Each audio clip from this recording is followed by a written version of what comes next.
The blood-red sunset cast long shadows across the parched earth, as Hannah Fairchild stood over her husband's fresh grave, her heart as hollow as the coffin they'd just lowered into the unforgiving Wyoming soil. At 26, she never imagined she'd be a widow in Kingston, a dusty outpost that had once held such promise when she and Thomas arrived 3 years earlier. The wind whipped her black mourning dress around her ankles, carrying away the final words of Reverend Mitchell's sermon as the small crowd of townsfolk dispersed, leaving her alone with nothing but memories and a failing cattle ranch. It had been a week since the fever took Thomas. 7 days of existing in a home that no longer felt like one, of mechanically feeding the chickens and milking the cow while wondering how she would manage the vast expanse of land and livestock alone. The ranch hands had stayed on, out of respect more than anything, but Hannah knew they wouldn't remain without pay, and the money was running dangerously low. Mrs. Fairchild, Sheriff Wilson approached, his weathered face creased with concern. "I don't mean to intrude on your grief, but there's a matter that needs discussing. Your husband's debts can wait until tomorrow, Sheriff," came a deep voice from behind them. Hannah turned to see a tall figure silhouetted against the setting sun. As he stepped closer, his features came into view: broad shoulders, a strong jaw darkened with stubble, and piercing blue eyes that seemed to cut through her numbness. "The lady's burying her husband. Business can wait." The newcomer removed his hat, revealing hair as dark as midnight. Sheriff Wilson cleared his throat uncomfortably. "Zachary Ryder," the stranger introduced himself with a slight nod in Hannah's direction. "Just passing through, couldn't help but overhear." "This doesn't concern you, Ryder," the sheriff said, though his tone lacked conviction. Hannah straightened her shoulders. "The sheriff is right, Mr. Ryder. These matters are my concern now." Her voice didn't waver, though inside she felt like shattered glass. "My husband's affairs are mine to handle." Zachary Ryder held her gaze for a long moment before settling his hat back on his head. "As you wish, madam. My condolences for your loss." He tipped his hat respectfully and turned to leave. The sheriff shifted awkwardly. "I'll come by tomorrow then. I truly am sorry, Hannah."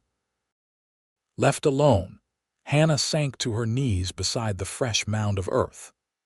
The tears wouldn't come anymore. They'd dried up days ago, leaving only a vast emptiness inside her chest where her heart used to be. Night had fallen completely by the time Hannah returned to the ranch house. The hands had prepared a simple supper and retired to the bunkhouse, leaving a plate warming by the stove. She couldn't bear to eat, couldn't bear to sit at the table where Thomas had laughed and talked of their future together. Instead, she wandered through the rooms like a ghost, touching his things, breathing in what remained of his scent on his pillow. Sleep eluded her as it had for days. Just before dawn, Hannah pulled on her boots and walked out to the barn. Work was the only thing that dulled the pain. As she pushed open the heavy wooden door, a movement in the shadows startled her. "Who's there?" she called, reaching for the lantern hanging by the entrance. "Just me, madam," came the reply as Zachary Ryder stepped into the weak light, leading her horse already saddled. "Figured you might want to ride out at first light. That's what I'd do." Hannah stared at him, confusion and suspicion warring within her. "What are you doing on my property, Mr. Ryder? Your foreman, Jenkins, hired me on yesterday evening." His expression remained neutral. "Said you needed an extra hand with the spring roundup coming." "Jenkins had no authority to hire anyone without consulting me first," Hannah said, her voice tight with anger, the first real emotion she'd felt in days. Zachary nodded. "That's fair. I'll be on my way then." He handed her the reins and turned to go. "Wait," Hannah said, surprising herself. "You're right about the ride. I do need to check the north pasture." Something flickered across his face, understanding, perhaps, before he nodded. Would you like company, Mrs. Fairchild? These parts can be dangerous for a lone rider. Hannah should have refused. Common sense and propriety demanded it, yet something about his steady gaze made her nod. I would appreciate that, Mr. Ryder. They rode in silence as the sun crested the horizon, bathing the rolling plains in golden light. Hannah felt the weight on her chest ease slightly with each mile they put between themselves and the ranch house. "Beautiful country," Zachary commented after an hour. "Your husband chose well." "It was my choice, actually," Hannah replied, surprised at her own willingness to speak. "Thomas wanted California, but I fell in love with Wyoming territory, the openness of it." Zachary studied her with newfound respect.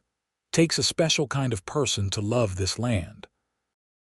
It's not kind to the weak or the faint-hearted." They reached a ridge overlooking a valley where a stream cut through, creating a ribbon of green amidst the dry landscape. 100 or so head of cattle grazed peacefully below. Hannah dismounted and Zachary followed suit, keeping a respectful distance. "Jenkins told me about the bank note," he said quietly, "and the rustlers hitting ranches north of here." Hannah's jaw tightened. "Jenkins talks too much, maybe. Or maybe he's worried about you trying to shoulder everything alone." "I don't have a choice," Hannah said, her voice cracking slightly. "The ranch was Thomas's dream. I can't just abandon it." "No one's suggesting you should," Zachary said, his tone gentle but firm. "But there's no shame in accepting help when it's offered." Hannah turned to face him fully for the first time. The morning light revealed details she hadn't noticed before: a scar running along his jawline, laugh lines around his eyes despite his serious demeanor, hands that showed years of hard work. "Why do you care, Mr. Ryder? You don't know me or what I've lost." Zachary gazed out over the valley, silent for so long Hannah thought he wouldn't answer. Finally, he said, "3 years ago I buried my wife and infant son in Colorado. Typhoid. I know something about loss, Mrs. Fairchild." The simple statement, devoid of self-pity, struck Hannah deeply. Here was someone who understood the hollow feeling that had taken residence inside her. "I'm sorry," she said softly. He acknowledged her words with a slight nod. "After, I couldn't stay in the house we'd built, started drifting, taking work where I could find it. It helps sometimes being in motion. And sometimes it doesn't help at all," Hannah added, voicing the thought that had been haunting her. Their eyes met in shared understanding. For the first time since Thomas fell ill, Hannah felt truly seen. "No," Zachary agreed quietly. "Sometimes it doesn't." They stood in companionable silence, watching the cattle graze below. When Hannah finally spoke again, her voice was steadier. "I'll need to speak with Jenkins about hiring you properly, Mr. Ryder, if you're still interested in the position." A hint of a smile touched his lips. "I am, and it's Zach, if you don't mind." "Zach," Hannah repeated, testing the name. "Thank you for the company this morning." As they mounted up to return to the ranch, Hannah felt something stir within, the emptiness, not happiness. Not yet, but perhaps the faintest glimmer of possibility. The following weeks brought a rhythm to Hannah's days that helped dull the sharpest edges of her grief. Zachary proved himself an invaluable asset to the ranch, skilled with cattle, horses, and repairs that had gone neglected during Thomas's illness. The other hands, initially wary of the newcomer, quickly came to respect his work ethic and quiet competence. Spring roundup commenced, with long days of hard work that left Hannah physically exhausted but mentally clearer than she'd been since the funeral. She insisted on participating fully, riding alongside the men to gather the scattered cattle, helping with branding and keeping track of the count. If the hands thought it unusual for the ranch owner's widow to work cattle, they kept their opinions to themselves. It was during the second week of roundup that trouble arrived. Hannah was returning from checking a remote pasture when she spotted smoke rising from the direction of the ranch house. Spurring her horse forward, her heart pounding with dread, she crested a hill to see 3 mounted men riding away from the property while flames licked at the roof of her home.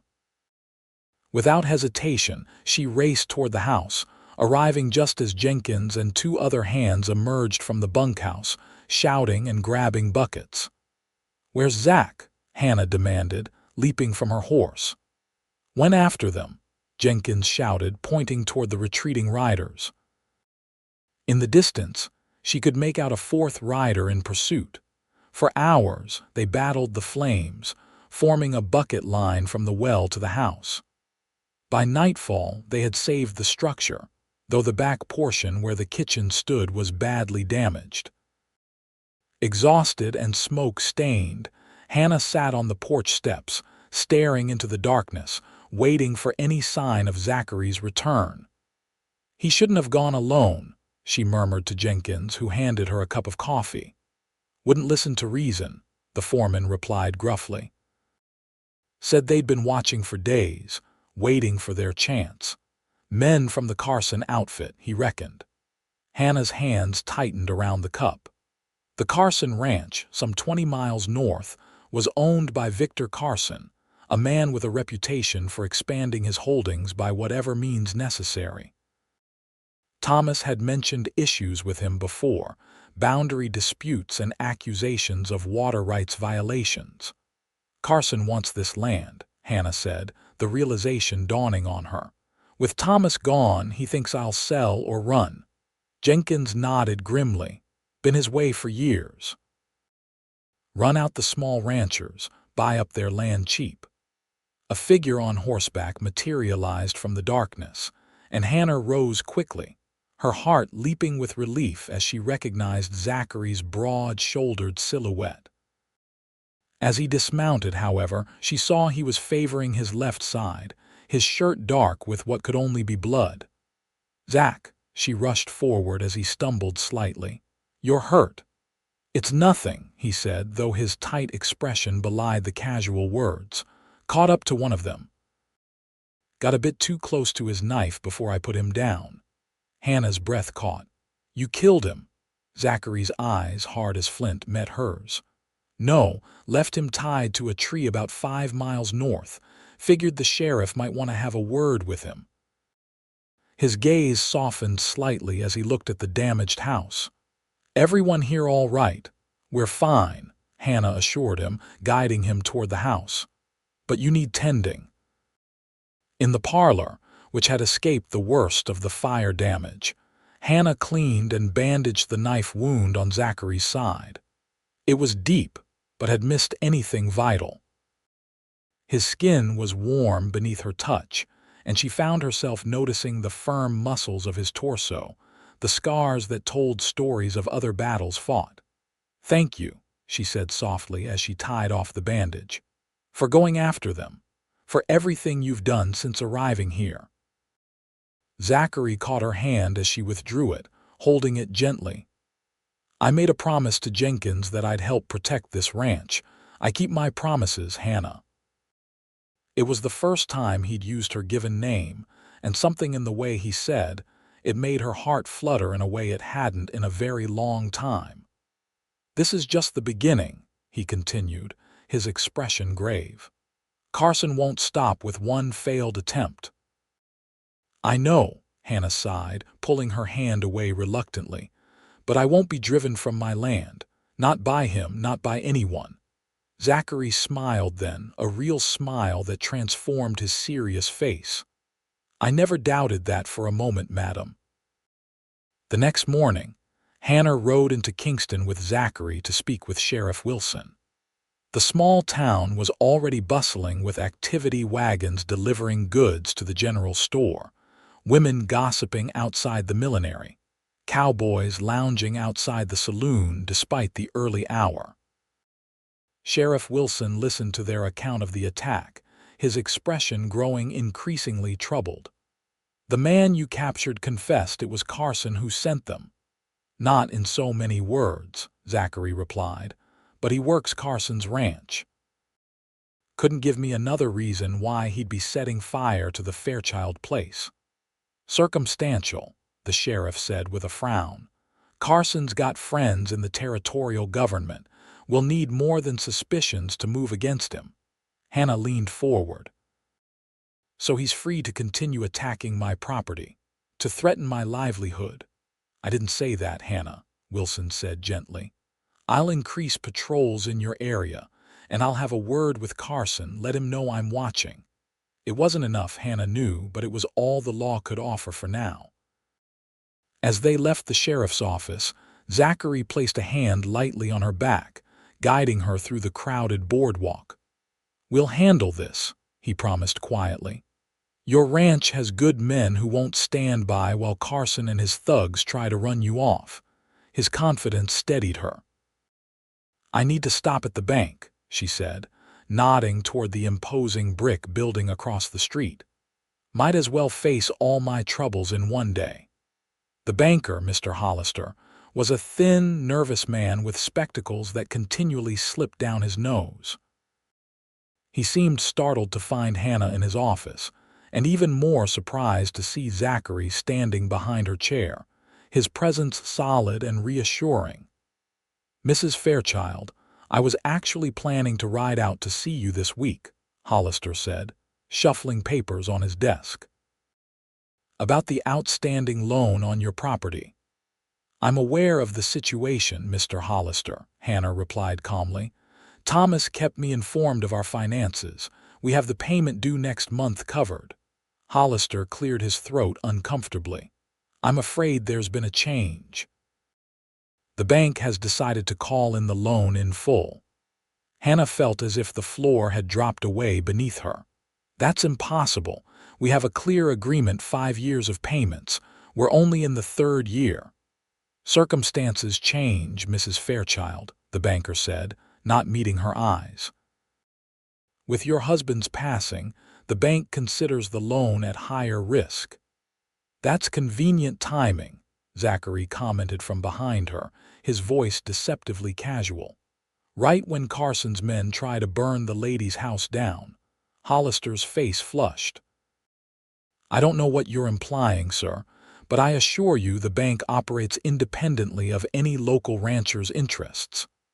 How much? Hannah asked, her voice steady despite the turmoil inside her. $3,000, due within 30 days, Hollister replied. Otherwise, I'm afraid foreclosure proceedings will begin. It might as well have been 30,000. Even with the cattle they were preparing to drive to market, Hannah couldn't hope to raise that amount in a month. Outside the bank, Hannah stood on the boardwalk trying to process this new threat. Carson must have influence with the bank as well, she said, her voice hollow. He's attacking from all sides. Zachary's expression was grim. It's a common tactic. When brute force doesn't work, try financial pressure. I can't raise that kind of money in 30 days, Hannah admitted. Not even if I sell half the herd at rock-bottom prices. There might be another option, Zachary said after a thoughtful pause. The cattle drive to Cheyenne. There's good money to be made if we can get there ahead of the other ranches. Prices are always highest for the first herds to market. Hope flickered briefly within Hannah. Cheyenne's 2 weeks' hard drive from here. We'd need to leave immediately with most of the hands. Leaving the ranch vulnerable, Zachary finished her thought, unless we can convince the sheriff to keep a close eye on things while we're gone. Hannah considered the risks. Staying meant certain financial ruin. Leaving meant gambling everything on a difficult cattle drive with the threat of Carson's men hanging over her unprotected property. We leave in 2 days, she decided. I'll speak with Jenkins about which men to take and which to leave behind. And I'll need to see if Mrs. Peterson can stay at the house while I'm gone. Zachary raised an eyebrow. You're planning to go on the drive. It's my ranch, my cattle, my future at stake, Hannah said firmly. I won't sit at home waiting for men to determine my fate. A slow smile spread across Zachary's face. "I'd expect nothing less, Mrs. Fairchild, though the trail is no place for a lady." "Then it's fortunate I've never much cared for being a lady," Hannah retorted, earning a chuckle from him that warmed something deep inside her. The preparations for the cattle drive consumed the next 2 days. Hannah threw herself into the work, grateful for the distraction from her grief and fears. Mrs. Peterson, a widow herself who lived in town, agreed to stay at the ranch house in Hannah's absence. Sheriff Wilson promised to check on the property regularly, though Hannah wasn't certain how much that assurance was worth. The night before their departure, Hannah found herself unable to sleep. She slipped out onto the porch, wrapped in a shawl against the cool spring air. The stars spread across the Wyoming sky in a brilliant canopy, reminding her of the first night she and Thomas had arrived, full of dreams for their future. "Couldn't sleep either." Zachary's voice came from the shadows at the edge of the porch. He stepped forward, the moonlight illuminating his face. "Too much on my mind," Hannah admitted. "Thomas and I planned this drive together. He was so sure it would secure our future." Zachary leaned against the porch rail, his profile strong against the night sky. "He'd be proud of you carrying on." "Would he?" Hannah wondered aloud. "Sometimes I think he'd be horrified at the risks I'm taking." "A man doesn't marry a woman like you without knowing her strength," Zachary said simply. "He must have seen in you what everyone can see. You're made for this life, Hannah, this land." His words touched something in her that had been dormant for too long. "I haven't felt strong since he died, just empty, like there's nothing left inside me." Zachary moved closer, his presence solid and reassuring in the darkness. "Grief does that. Hollows you out, but you're not empty, Hannah. You're just quiet inside right now." "And what do you suggest for this quiet?" she asked, her voice barely above a whisper. His eyes held hers, intense even in the dim light. "Time, work, purpose, those help fill the quiet." "And is that what you found after your loss? Something to fill the quiet?" Zachary's hand came up to lightly touch her cheek, the contact sending a shiver through her. "I'm still looking, but for the first time in a long time I'm hopeful I might find it." The moment stretched between them, charged with unspoken possibilities. Then, as if remembering himself, Zachary stepped back. "We should both try to rest," he said, his voice rougher than before. "Long days ahead." Hannah nodded, though rest seemed more impossible than ever. As she turned to go inside, she paused. "Zach, thank you for understanding." His smile was gentle in the moonlight. "Sleep well, Hannah." Dawn broke clear and cool as the ranch hands gathered the cattle for the drive. Nearly 800 head would make the journey to Cheyenne, leaving behind only the breeding stock and young calves. Jenkins had selected 6 experienced hands to accompany them, with 3 staying behind to protect the ranch. Hannah, dressed in men's trousers beneath her split riding skirt, mounted her favorite mare as Zachary approached on his stallion. "Ready?" he asked, his eyes taking in her practical attire with approval. "As I'll ever be," she replied, adjusting her hat against the rising sun. With a series of whistles and calls, the hands began moving the herd forward, the cattle lowing as they fell into a loose formation. Hannah took position on the left flank, while Zachary rode point, his straight back and confident posture inspiring confidence in the entire outfit. The first few days passed without incident. The cattle moved well, finding water and grass at the planned stopping points. Hannah worked as hard as any of the men, taking her turn at night watch, helping with the cooking and riding flank during the day. If the hands had any doubts about a woman on the drive, they kept them to themselves, especially after seeing her skillfully turn a potential stampede on the 3rd night when a thunderstorm spooked the herd. It was on the 5th day that trouble found them. They were crossing a stretch of open plain when Jenkins, riding sweep at the rear, galloped forward to reach Hannah and Zachary. "Riders coming up fast behind us," he reported, his weathered face grim. 6, maybe 7 men, armed. Zachary's hand moved instinctively to the rifle in his saddle holster. Carson's men. Can't tell from this distance, but who else would it be out here? Hannah felt fear grip her but pushed it down. Options? Zachary scanned the horizon. "There's a stand of trees about a mile ahead near that rise. Better position if it comes to a fight. Jenkins, get the herd moving faster." As Jenkins rode off, Zachary turned to Hannah, his expression grave. "If it turns ugly, I want you to ride for those trees and keep going. There's a ranger station about 10 miles east."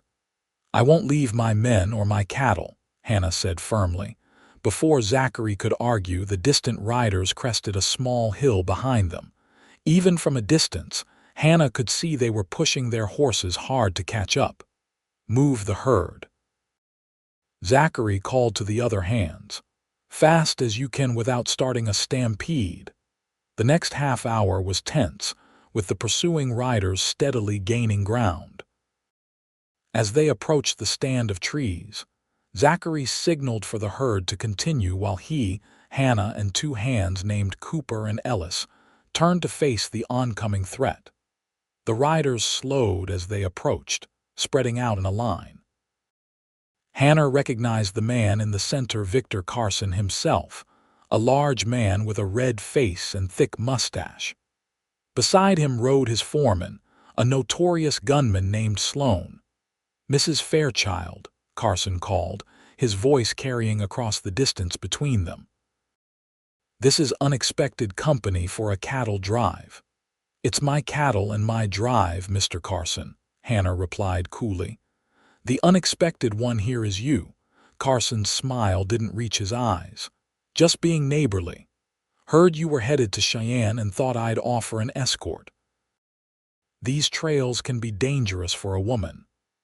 "The only danger I see is riding with you," Hannah said. Carson's false friendliness slipped. "I'll be direct then. I want your land, Mrs. Fairchild. I've made a fair offer through the bank. Accept it, and you can take these cattle to market and start fresh somewhere else." "So you admit to pressuring the bank to call in my loan," Hannah said, anger rising within her. "That's illegal, Mr. Carson," Carson laughed. "Prove it." "Meanwhile, you have 25 days to come up with $3,000, unless something happens to your herd before then."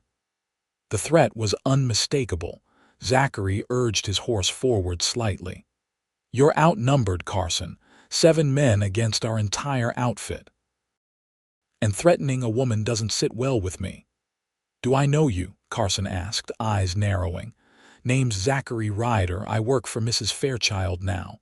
Recognition flickered across Carson's face. "Ryder, heard of you. You were a lawman once down in Colorado." "That's right," Zachary confirmed, his voice level. "Before I started hunting men like you who think they are above the law." The tension stretched between the groups, hands hovering near weapons. Finally, Carson raised his hand in a casual gesture. "We'll be moving on. For now. But consider my offer, Mrs. Fairchild. It won't remain open indefinitely." With that, he wheeled his horse around, his men following suit. As they rode away, Hannah released the breath she'd been holding. "You were a lawman." Zachary's eyes remained on the retreating figures. "Deputy marshal for a time. Didn't seem relevant until now." "Anything else about your past I should know?" Hannah asked, a hint of teasing in her voice despite the tension of the moment. His eyes met hers, serious yet with a warmth that made her heart skip. "Nothing that matters as much as the present, madam." The encounter with Carson cast a shadow over the drive, but also united the outfit with a shared purpose. The men, already loyal to Hannah, became fiercely protective, taking extra precautions with night watches and scouts riding ahead and behind the herd. 3 days later, they reached the halfway point to Cheyenne. The spring weather held fair, and the cattle were in excellent condition. Hannah began to allow herself cautious hope that they might actually succeed. That evening, as they made camp by a small creek, Zachary found Hannah sitting apart from the others, staring into the gathering dusk. "Penny for your thoughts," he said, settling beside her on a fallen log. "I was thinking about Thomas," she admitted. "About what he would make of all this. The cattle drive Carson, you." Her voice trailed off. "Me?" Zachary asked quietly. Hannah turned to face him, studying his features in the fading light. "He would have liked you, I think." Thomas valued honesty and hard work above all else.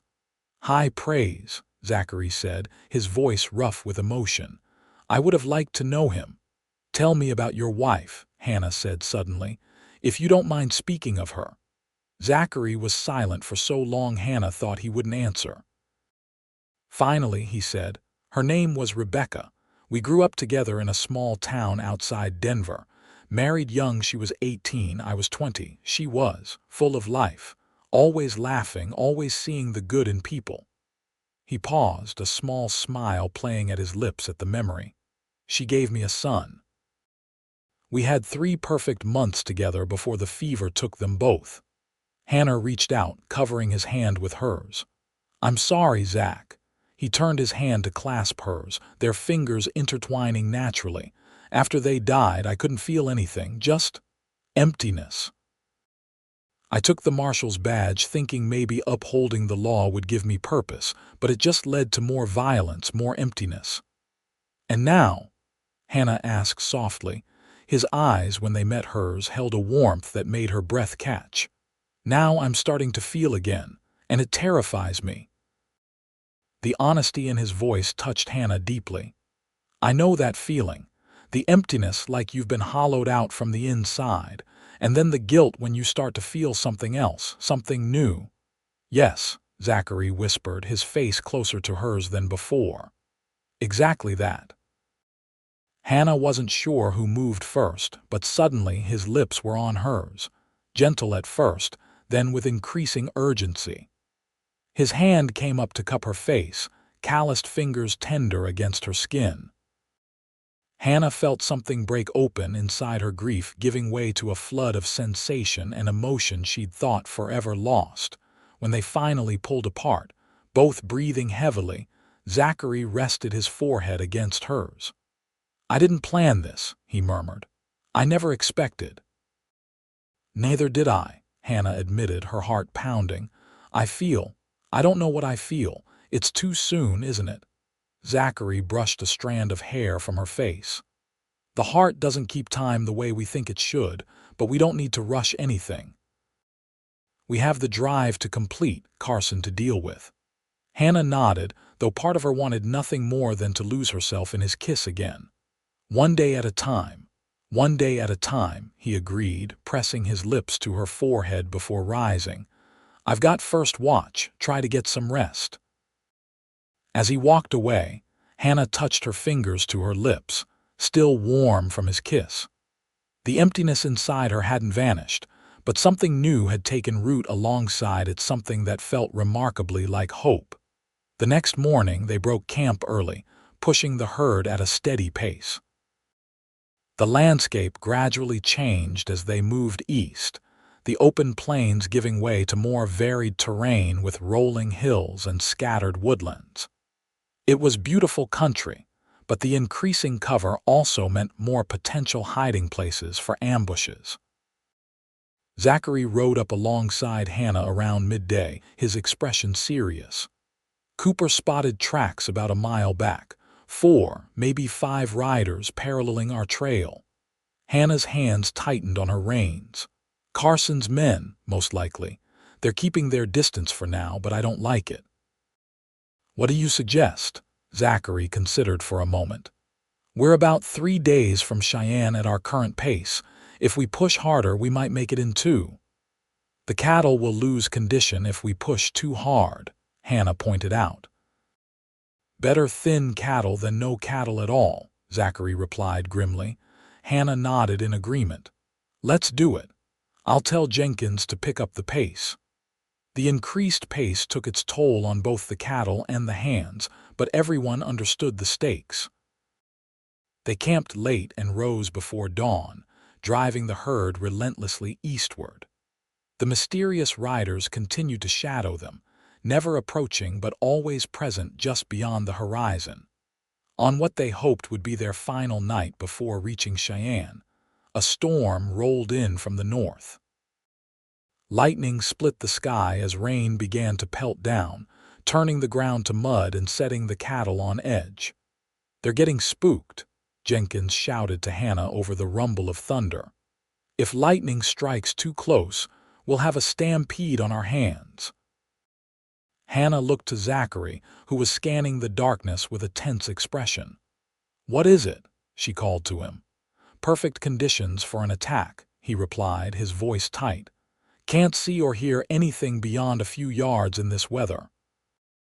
As if summoned by his words, a shot rang out, barely distinguishable from the thunder. One of the hands cried out, clutching his arm as he slumped in his saddle. "Get down," Zachary shouted, pulling his rifle free. "Jenkins, get the wounded man to cover." More shots followed, and the cattle began to panic, pushing against each other as lightning continued to flash overhead. Hannah dropped low over her horse's neck, using the animal as cover while trying to locate the source of the gunfire. Zachary returned fire toward a cluster of trees about 50 yards away, and Hannah heard a cry that suggested his shot had found its mark. But the damage was already done. The herd, terrified by the gunshots and storm, broke into a full stampede. The cattle. Hannah screamed, wheeling her horse to follow the fleeing animals. "Hannah, wait," Zachary called after her, but she was already riding hard, determined not to lose everything now when they were so close to their goal. The stampeding cattle were a mass of confusion in the darkness, visible only when lightning illuminated the scene in stark flashes. Hannah pushed her horse to the edge of the herd, trying to turn the lead animals while rain pelted her face and thunder crashed overhead. A shape appeared beside her, Zachary, his face set in grim determination as he joined her effort to control the panicking cattle. Together with Jenkins and the other hands who had followed, they gradually began to turn the leaders, slowly curving the stampede into a wide circle that would eventually wind down. It took hours of dangerous riding in the storm before the cattle finally began to calm. By the time the last stragglers had been rounded up and the herd settled, dawn was breaking, revealing a sodden landscape and exhausted riders. "Anyone hurt?" Zachary asked as they gathered to assess the damage. "Miller took a bullet in the arm," Jenkins reported. "Not too bad, but he needs a doctor, and we lost maybe 30 head over a ravine to the south." "Could have been much worse," Hannah said, pushing wet hair from her face. "Any sign of our attackers? Cooper thinks he got one of them," Jenkins replied. "Found blood trails leading away from where they were shooting, but the rain washed most of it away." Zachary dismounted, coming to help Hannah down from her horse. Her legs nearly buckled after the long night in the saddle. "You were incredible out there," he said quietly, his hands lingering on her waist. "Most experienced cowboys would have let the herd go and saved themselves." "This herd is my future," Hannah replied simply.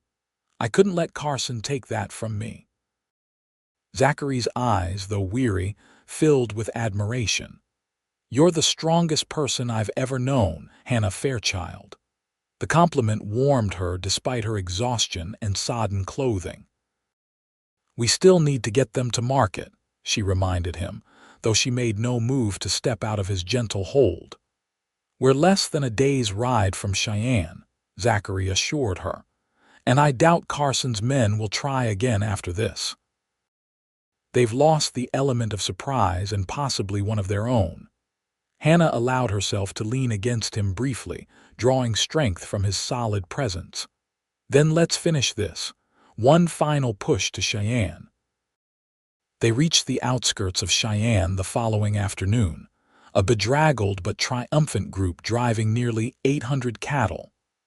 The town was already bustling with activity as other ranchers brought their herds to market, but as Jenkins had predicted, they were among the first to arrive. The cattle buyer, a portly man named Donovan, inspected their herd with obvious approval. "Fine-looking stock, Mrs. Fairchild, despite the hard drive. You're early this season, that means top dollar." Hannah could hardly contain her anticipation as Donovan calculated the total. When he finally named his offer, $35 a head, she had to stop herself from showing her elation. It was $5 more per head than she dared hope for.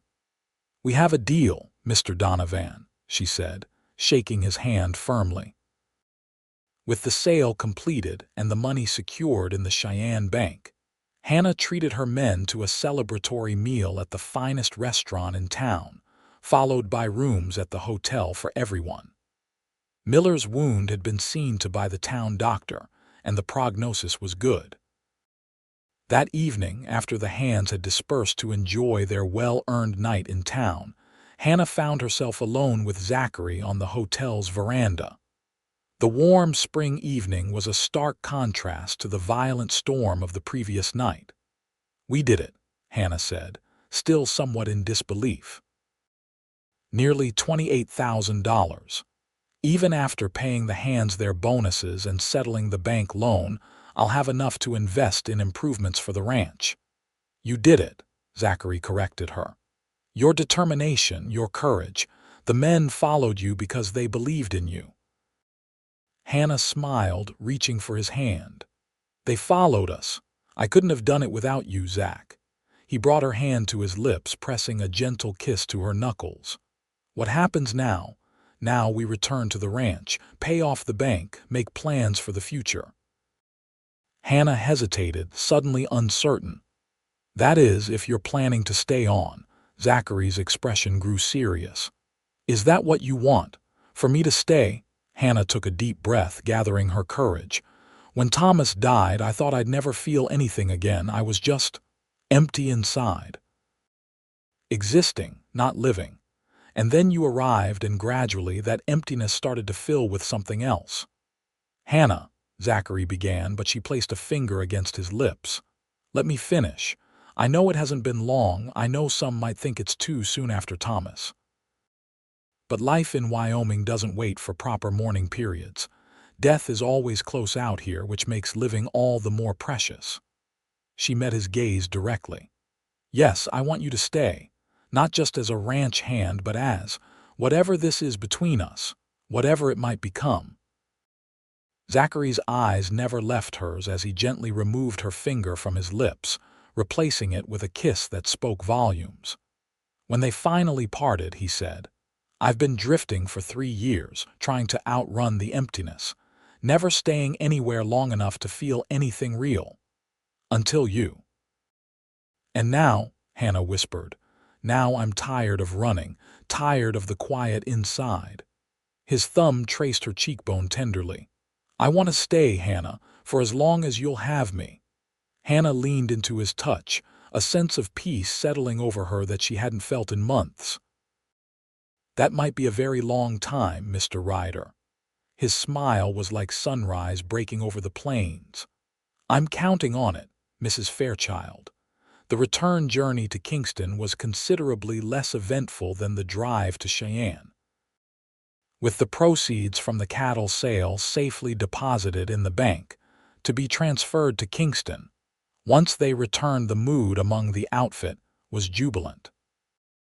Hannah sent a telegram ahead to Sheriff Wilson, informing him of their successful sale and imminent return, as well as the attack during the storm. She requested that he meet them at the bank upon their arrival to witness her payment of the loan and to discuss the evidence against Carson. As they approached familiar territory, Hannah felt a curious mixture of emotions. Grief for Thomas still resided within her, a quiet ache that she suspected would never fully vanish. But alongside it now bloomed something new, affection for Zachary that deepened with each passing day, pride in what she had accomplished, and determination to build a future on her own terms. Zachary rode beside her, their horses naturally falling into step together. Since their conversation on the hotel veranda, something had shifted between them. Nothing had been formalized, no declarations had been made beyond that initial exchange, but Hannah felt the promise of it in every glance, every brush of his hand against hers. "Penny for your thoughts," he said, echoing his words from that night by the creek. Hannah smiled. "I was thinking about how much has changed in such a short time. 2 months ago, I was a grieving widow, certain that my life was over. Now I'm returning home triumphant with plans for the future." And she trailed off, suddenly shy. "And," Zachary prompted, his eyes warm. "And with you," she finished simply. His smile was answer enough. They reached Kingston 3 days later, the small town a welcome sight after weeks on the trail. Mrs.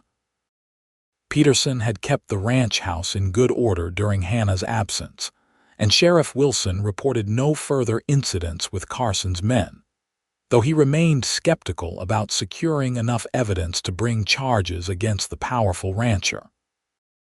At the bank, Mr. Hollister could barely conceal his surprise when Hannah presented him with the full amount of the loan plus interest. His stammered congratulations and assurances that the bank valued her business rang hollow after his earlier treatment, but Hannah accepted them graciously. She was beyond caring about the opinions of men like Hollister. "I'd like to make a deposit as well," she informed him, "for future improvements to the Fairchild ranch." As they left the bank, Sheriff Wilson pulled Hannah and Zachary aside. "There's something you should know," he said, his expression troubled. "Victor Carson was found dead 3 days ago, shot in the back on his own property." Hannah gasped. "What? Who?" "His foreman, Sloan, is claiming it was a random attack by rustlers," Wilson continued, "but there are rumors. Rumors that some of Carson's own men had grown tired of his methods, particularly after the failed attempt during your cattle drive." "What does this mean for Carson's threats against the ranch?" Zachary asked. Wilson shrugged. "Hard to say. His son will inherit, but from what I hear, young Robert Carson has little interest in expanding the ranch. Been living back east for years, getting educated." The news left Hannah with mixed feelings. While Carson had been a genuine threat to everything she held dear, she couldn't bring herself to rejoice in any man's violent death. "Justice has a way of finding even the most powerful men eventually," Zachary commented as they rode back to the ranch later that day. "Though I'd have preferred to see him answer for his crimes in a courtroom." Hannah nodded in agreement. "What matters now is that the ranch is secure, the loan is paid, the bank can't foreclose, and Carson's threats died with him." "So what's next for the Fairchild ranch?" Zachary asked. Hannah gazed out over her land, seeing it with fresh eyes. "Expansion, eventually, but first, repairs and improvements. The fire damage to the kitchen needs proper fixing. And I've been thinking about breeding better stock, perhaps investing in some of those English bulls Jenkins has been talking about." "Ambitious plans," Zachary noted with approval. "And you?" Hannah asked, suddenly hesitant. "What are your plans now that the immediate crisis is past?" Zachary reined his horse to a stop, prompting Hannah to do the same. They sat facing each other on horseback, the setting sun casting long shadows across the land. "That depends entirely on you, Hannah," he said, his voice low and serious. "I meant what I said in Cheyenne. I want to stay. But I need to know what you want." Hannah considered her words carefully. "When I first told you I felt empty inside, you said you wanted to fill the quiet, and you have, in ways I never expected, but this isn't just about healing from loss or escaping loneliness. What is it about then?" Zachary asked softly, building something new, something that honors the past without being bound by it. Hannah's voice grew stronger as she continued. I love Thomas and part of me always will, but I'm beginning to love you too, Zachary Ryder, differently but no less deeply. The word hung between them, love, spoken aloud for the first time. Zachary's eyes widened slightly, then softened with an emotion that made Hannah's heart race. I never thought I'd hear those words again, he said, his voice rough with feeling. Or that I'd be able to say them in return. I love you, Hannah Fairchild, and I want to build that new thing with you, whatever shape it takes. He dismounted and moved to help her down from her horse. As her feet touched the ground, his arms encircled her waist, drawing her close. Their kiss was different from those before, not tentative or questioning, but certain, a promise sealed between them. When they finally broke apart, Hannah rested her head against his chest, listening to the steady beat of his heart. So you'll stay, she whispered. Wild horses couldn't drag me away, he assured her, pressing a kiss to the top of her head. In the weeks that followed, the ranch settled into a new rhythm. With Carson's threat removed and the financial pressure eased, Hannah was free to implement her plans for improvements. The kitchen was rebuilt, stronger than before. New breeding stock was purchased. The hands, paid generous bonuses from the cattle sale, worked with renewed vigor.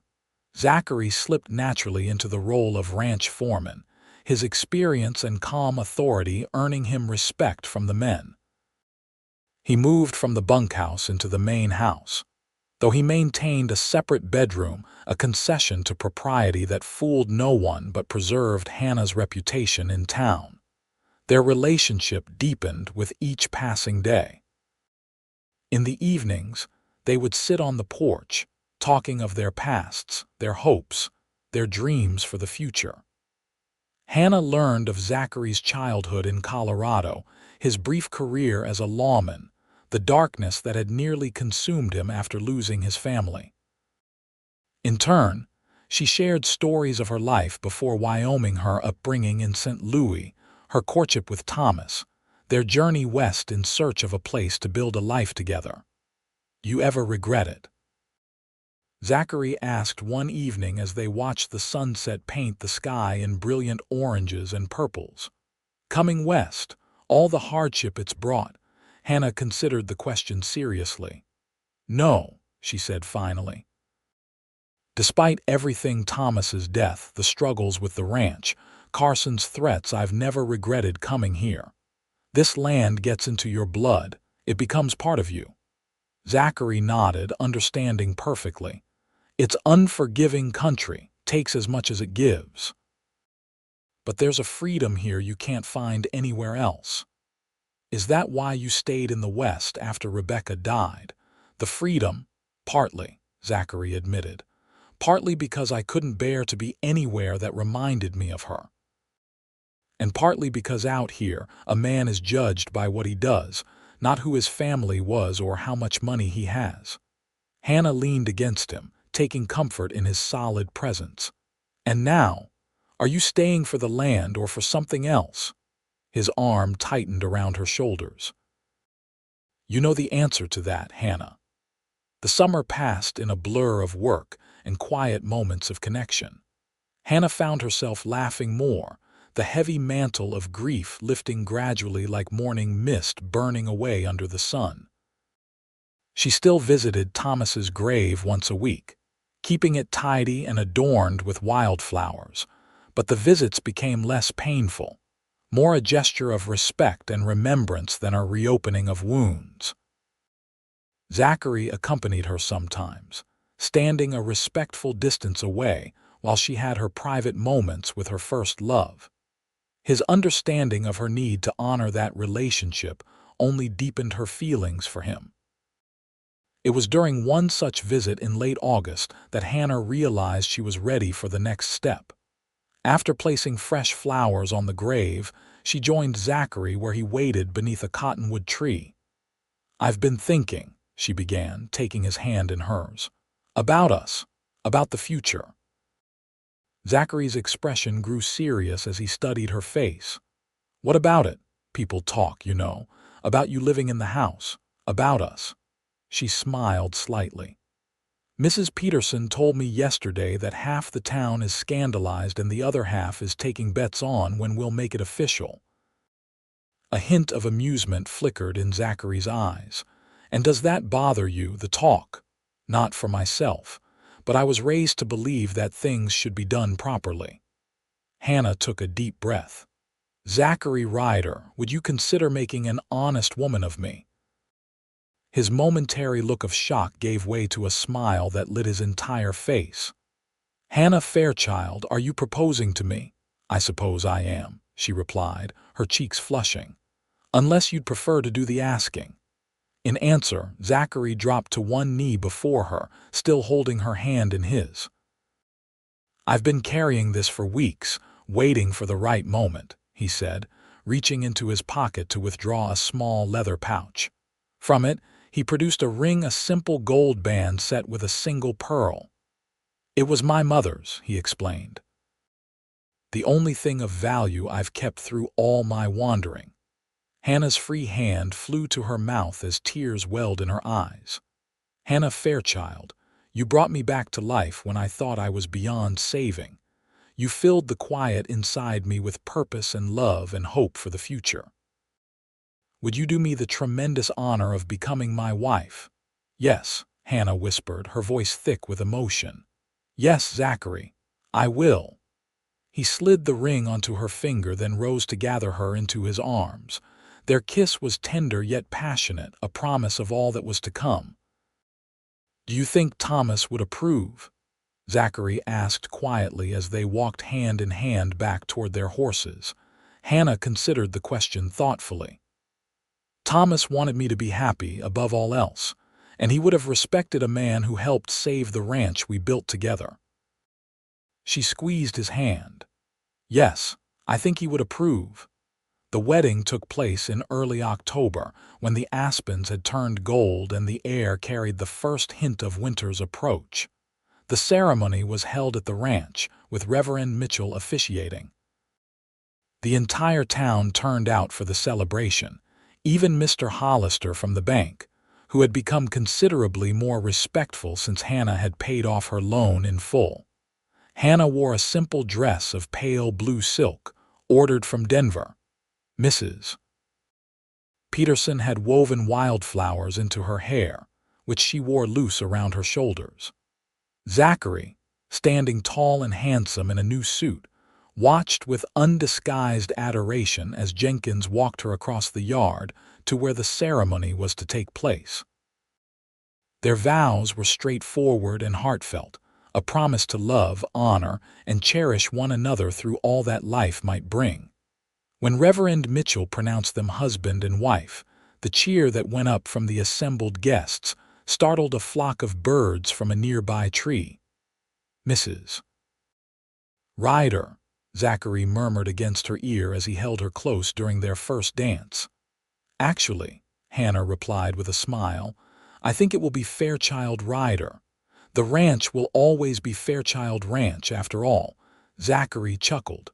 Whatever name you choose, you're stuck with me now. Gladly, she assured him, sealing the promise with a kiss that earned them good-natured whistles from the hands. The future stretched before them, full of possibilities.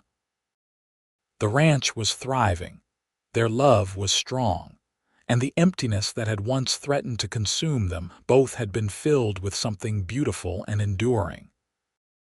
That night, as they lay wrapped in each other's arms in the bedroom that was now truly theirs to share, Hannah reflected on the journey that had brought them to this moment.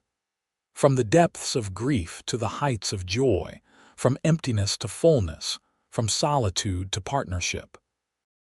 What are you thinking about? Zachary asked, his fingers tracing lazy patterns on her bare shoulder. Hannah smiled in the darkness. About how life surprises you, how loss can lead to finding something you never knew you were looking for. I wasn't looking for you, Zachary admitted softly. I'd given up on finding happiness again. And now, Hannah prompted, turning in his arms to see his face in the moonlight streaming through the window. His eyes, warm and tender, met hers. "Now I can't imagine a life without you. You filled more than just the quiet, Hannah. You filled every empty space in my heart, my soul. As you have mine," she whispered before his lips found hers once more. Outside, the Wyoming wind sang through the cottonwoods, a melody as ancient as the land itself. Inside, two hearts once broken had found their way to wholeness together, proving that even in the harshest landscapes, love could take root and flourish.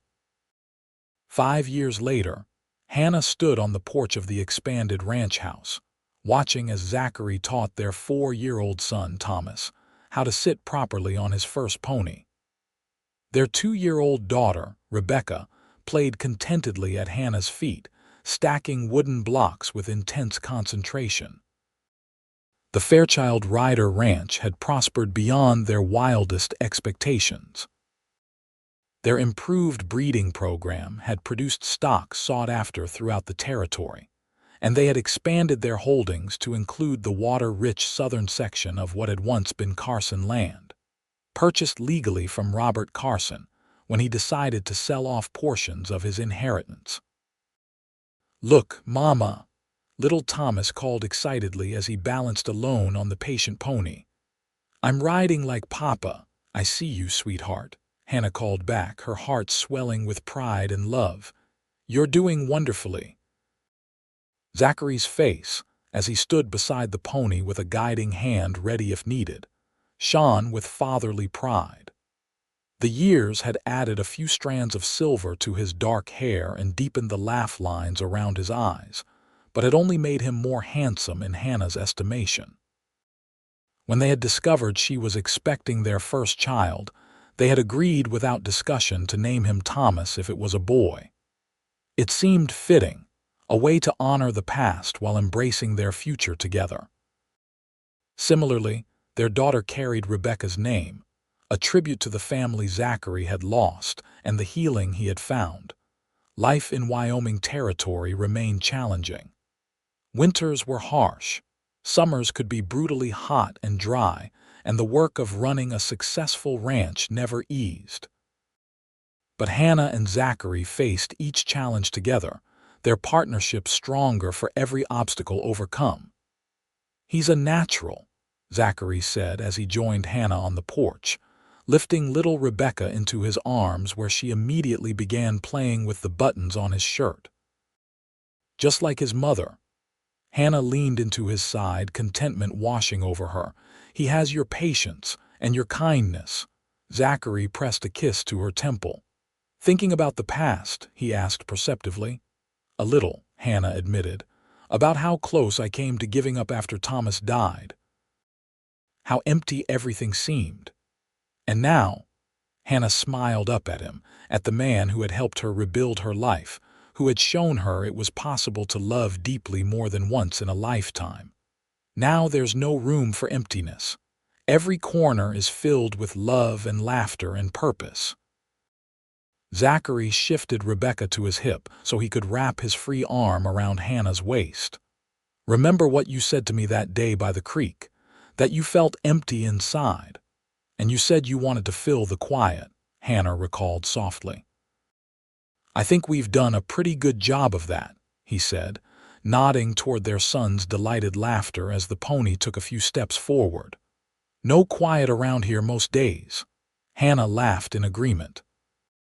Their home was indeed filled with sound children's voices, the daily bustle of ranch life, music from the piano they'd purchased last Christmas, and most precious of all, words of love exchanged between them each day. "I wouldn't have it any other way," she said, stretching up to kiss him lightly. "Neither would I, Mrs. Fairchild Ryder," Zachary replied, his eyes reflecting all the love in his heart. "Neither would I." As the Wyoming sun began its descent toward the distant mountains, painting the sky in brilliant hues of orange and gold, Hannah Fairchild Ryder looked out over the land she loved, surrounded by the family she and Zachary had built together. The emptiness that had once threatened to consume her was nothing but a distant memory, replaced by a fullness of heart and spirit that grew richer with each passing day. In the wild and unforgiving landscape of the West, they had found not just survival but triumph, not just healing but joy, not just companionship but a love that would endure through all the seasons of their lives together.